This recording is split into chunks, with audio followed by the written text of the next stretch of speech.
하나님은 전능자이십니다. 전능하신 하나님은 하나님의 약속을 말씀해 주셨습니다. 하나님께서 말씀해 주신 약속의 말씀들은 성경입니다.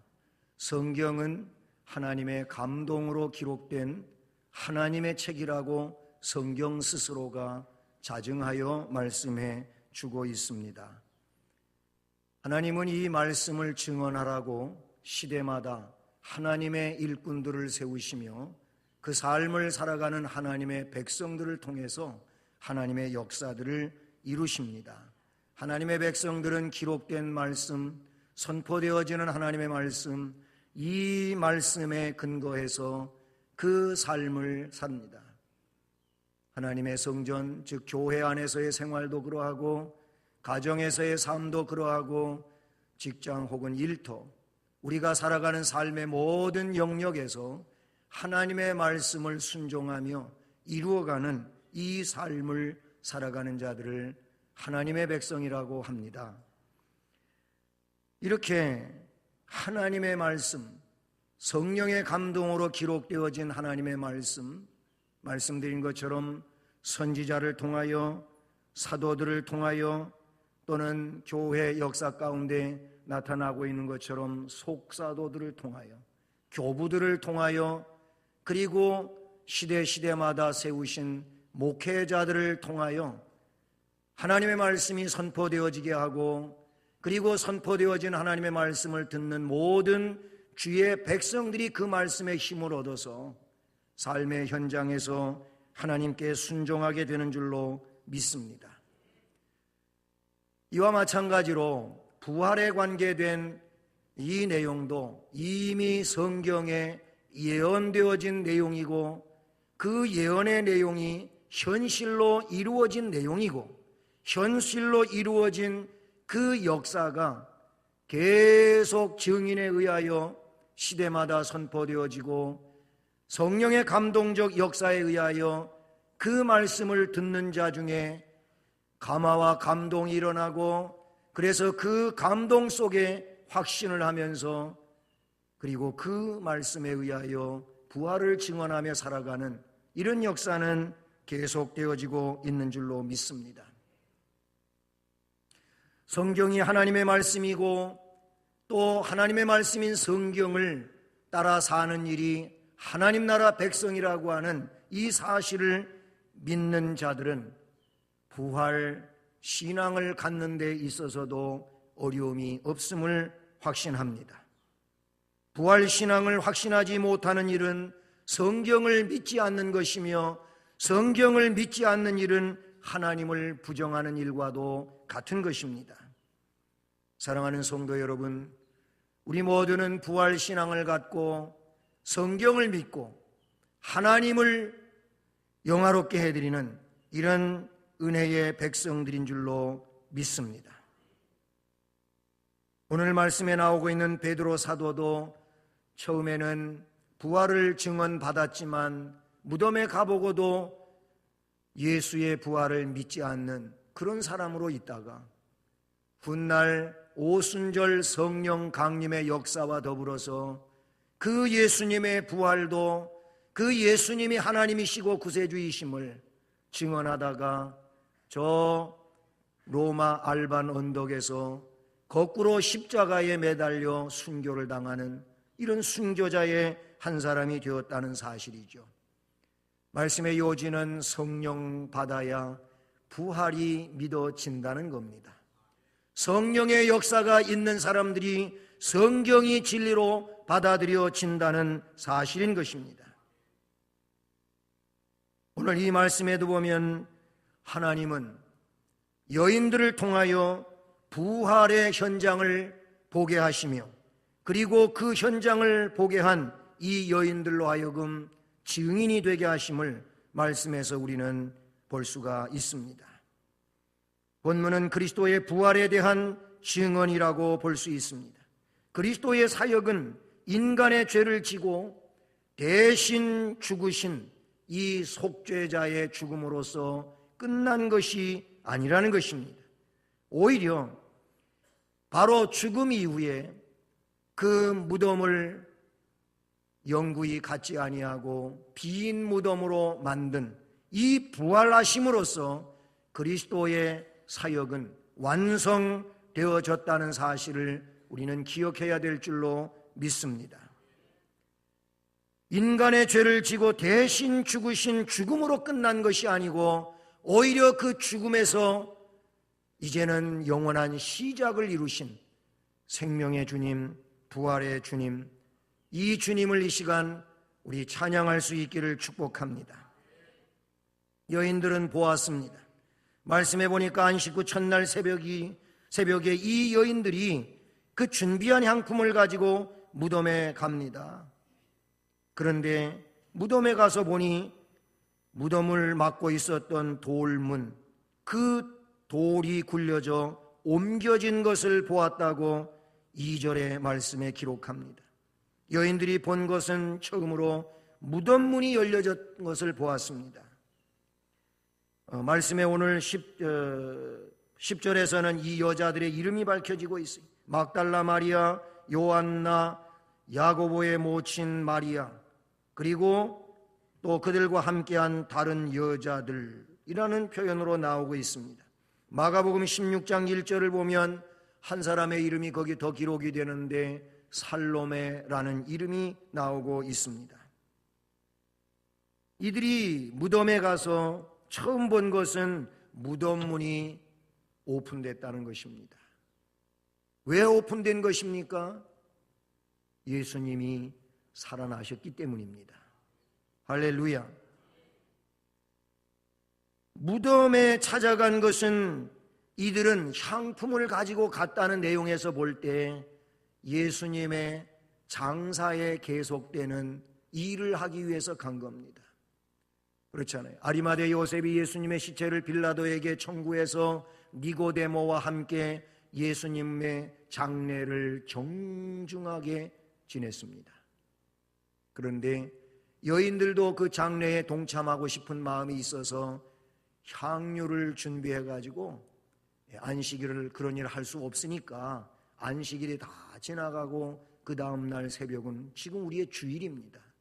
주일날 이른 새벽에 무덤을 찾아갔습니다.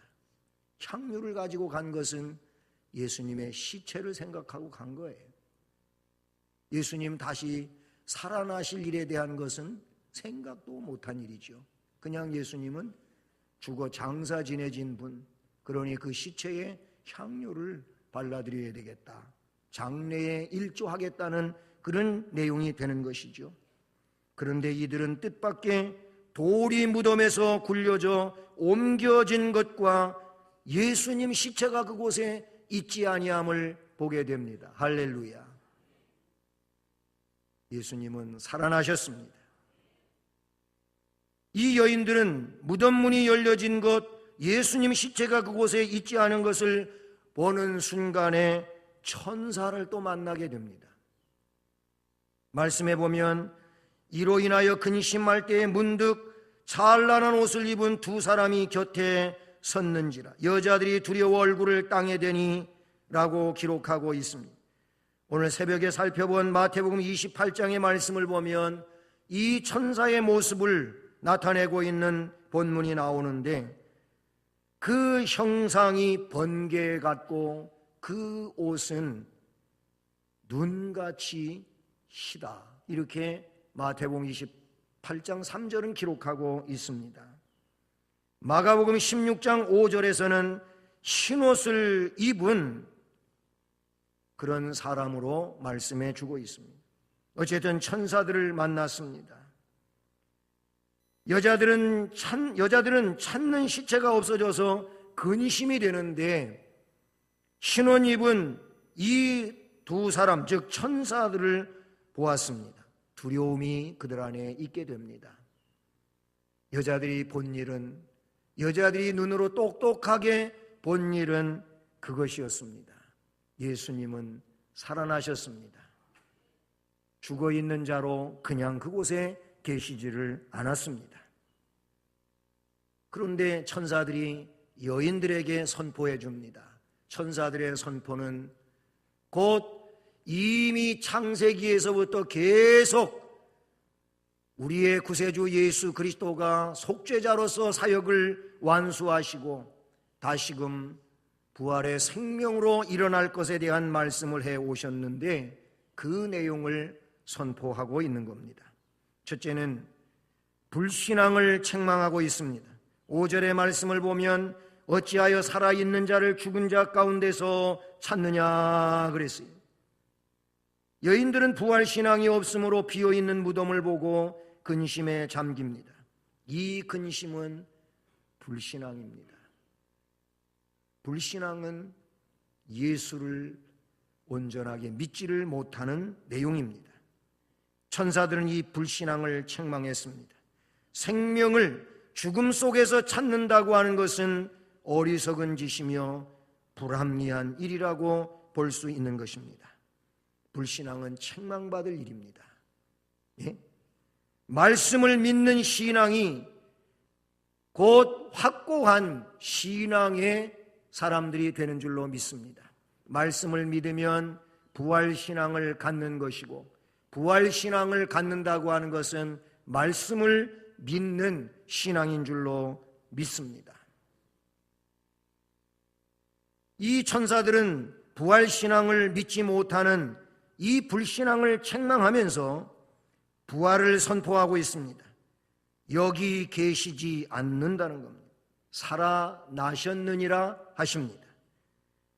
그러면서 그분이 살아계실 때 너희에게 말씀해 주시지 않았느냐, 갈릴리에 계실 때에 너희에게 어떻게 말씀하였는지를 기억하라. 무슨 말씀?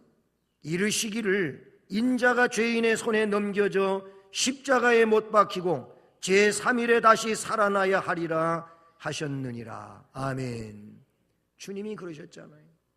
베드로가 신앙 고백을 훌륭하게 했을 때 마태복음 16장 그 신앙 고백 이후의 사건에서 보면 즉바로 주님이 하신 말씀은 내가 예루살렘에 올라가면 거기서 대제사장과 바리새인들과 서기관들에게 체포되고 그래서 고난을 당하고 십자가에 못 박혀 죽는다. 하지만 난 3일 만에 다시 살아난다. 할렐루야. 말씀해 주셨어요.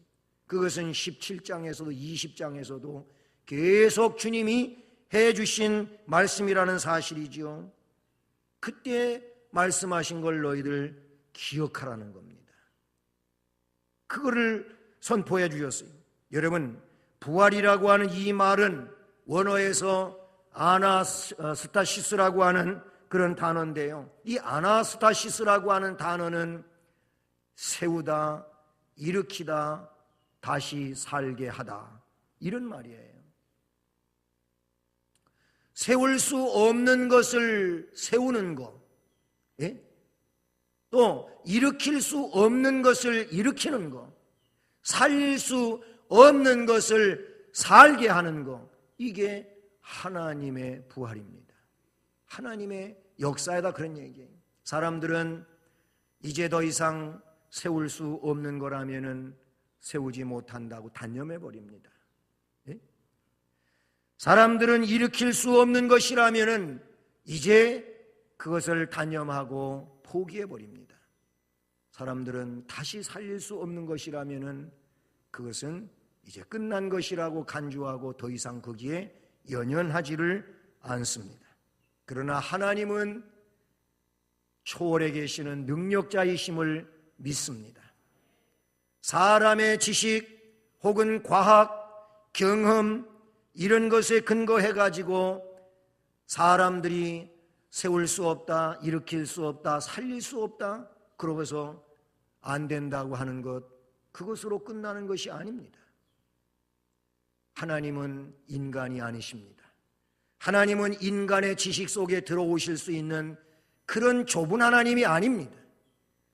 그러므로 인간이 부정한다고 해서 하나님이 부정되어지는 것도 아니고, 성경이 하나님의 말씀이 아니라고 그렇게 한다고 해서 성경이 하나님의 말씀이 아닌 것이 아닙니다. 인간이 부정해도 하나님은 하나님이시고 하나님의 말씀은 하나님의 말씀인 겁니다. 사람과 사람 사이에도 이 지식의 차이가 크지 않습니까? 그래서 한때는 이 지구에 대하여 지동설을 이야기하는 사람이 죽었어요. 죽임을 당했어요. 그게 사실은 맞는 얘기인데 그렇게 말했어요. 지구는 둥글다고 하는 이야기를 사람들은 받아들이지를 않았어요. 근데 그 사람은 이미 거기에 대한 지식이 있었다는 겁니다. 이렇게 사람과 사람이 지식의 차이가 있는데 그걸 아는 사람이 말한다고 모르는 사람이 그거 아니다, 이게 그런다고 해서 그게 아닌 게 아닌 것처럼 하나님의 말씀이 아니라고 사람들이 이야기한다고 아니냐, 그런 얘기예요. 오히려 그것은 하나님께 대한 도전이요, 그리고 진리가 아닌 것이죠. 아나스타시스, 세우시는 하나님, 일으키시는 하나님, 다시 살리시는 하나님, 그 하나님이 하신 일이라 그런 얘기인 것입니다. 따라서 예수님의 부활 사건은 인간의 이성이나 지혜를 가지고 도저히 이해할 수 없는 놀랍고 기적 같은 특수한 사건이라는 사실이지요. 인간의 편에서 그런 것이, 하나님은 그냥 하나님이 하시는 일이에요. 예수님의 부활 사건은 인류에게 죽음으로부터 벗어나서 다시 생명을 얻는다는 소망이요, 진실인 줄로 믿습니다. 씨앗에는 여러분 다 생명이 있잖아요. 콩도 팥도 조도 벽시도 그 씨앗에는 생명이 있어요. 그런데 어디에 생명이 있느냐 하면 씨눈에 생명이 있습니다. 콩 한 알이 있어도 콩 한 알에 그 씨눈이 망가진 콩은 땅에 심어도 싹이 나질 않습니다. 씨눈이 있는 그 콩알에서 콩잎이 나오는 거예요. 그렇지 않습니까? 이 씨눈이 중요한 거예요. 씨눈은 곡물에게 관계하여 우리가 말하는 것이지만 예수 그리스도는 생명의 근본이십니다. 곡식으로 말하면 씨눈과 같은 거예요.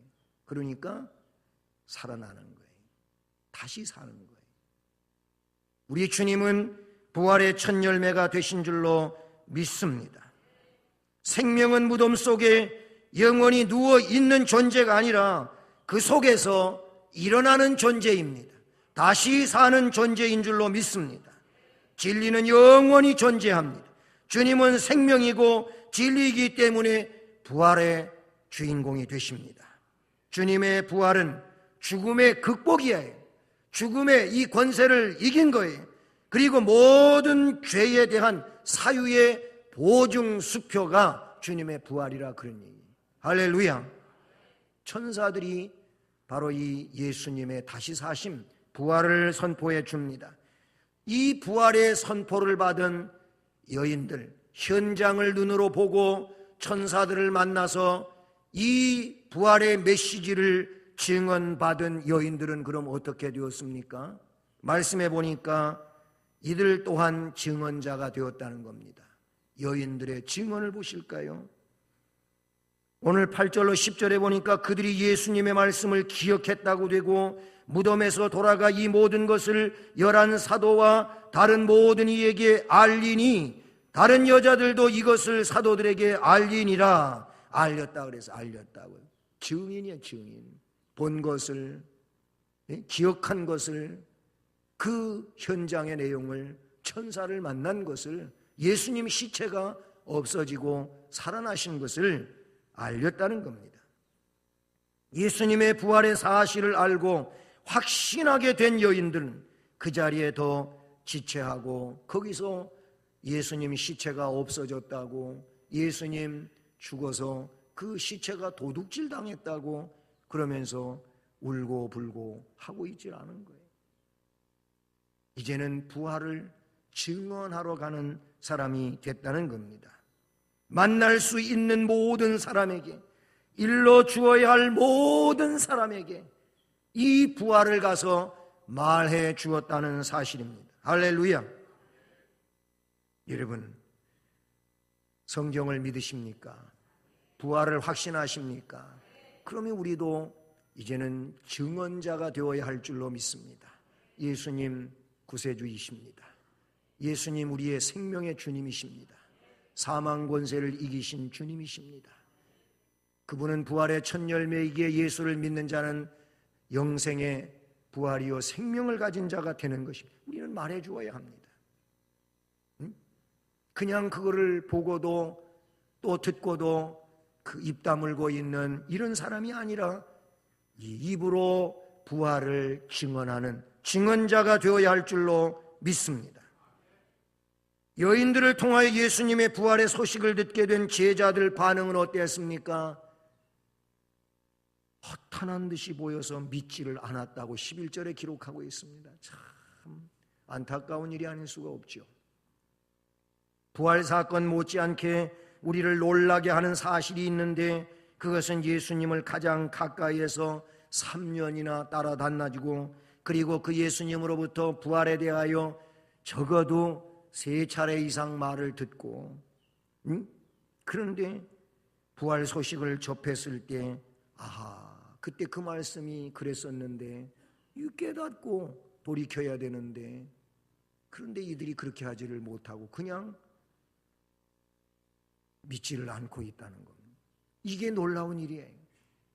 부활 사실을 듣고도 가장 가까이에 있었던 그들이 그 사실을 인정하지 않는 이 일이 부활 소식 못지않게 놀라운 일인 것입니다. 오늘 이 시대에도 신앙생활을 수년을 하고 수십 년을 했는데에도 부활 이야기를 한다든지 천지 만물을 하나님이 창조하셨다고 말을 한다든지, 아니면은 다니엘이 불 속에서 타 죽지 않고 나왔다든지, 사자굴 속에서 다니엘이 타 죽지 않고 나왔다든지, 다니엘 세 친구가 불 속에서 살아났다든지 이런 얘기를 하거나, 예수님이 물로 포도주를 만드셨대, 예수님이 오병이어 떡 5덩이와 물고기 2마리로 여자와 아이들을 제외하고 장정들만 5,000명을 먹이고도 12바구니에 남았대, 이런 얘기. 병자를 아니면 죽은 자를 그냥 벌떡벌떡 일으켜 세웠다고 이야기하면 에헤이 어리석기는, 그걸 진짜로 믿어? 이거는 요즘도 그러잖아요.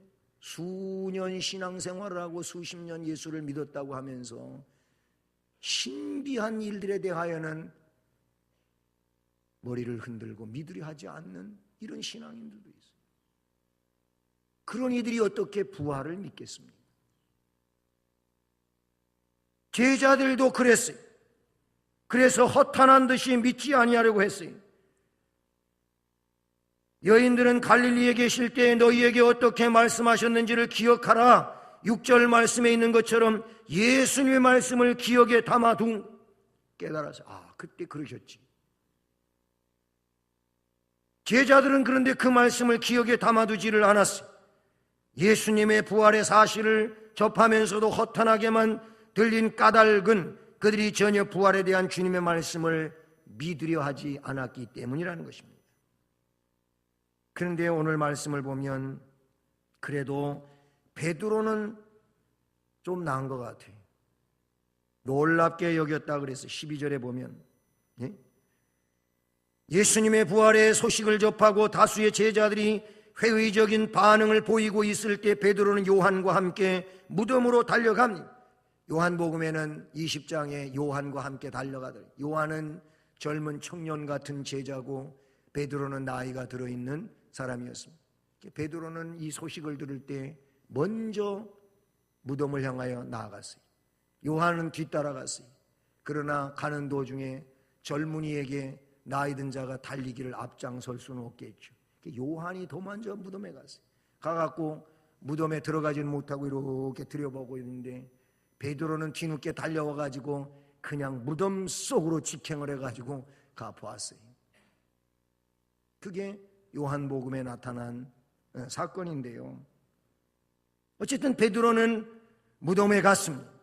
가가지고는 구부려 들여다보니 세마포만 보이는지라 예수님이 수의로 삼았던 세마포만 개켜서 있고 예수님은 안 계시는 겁니다.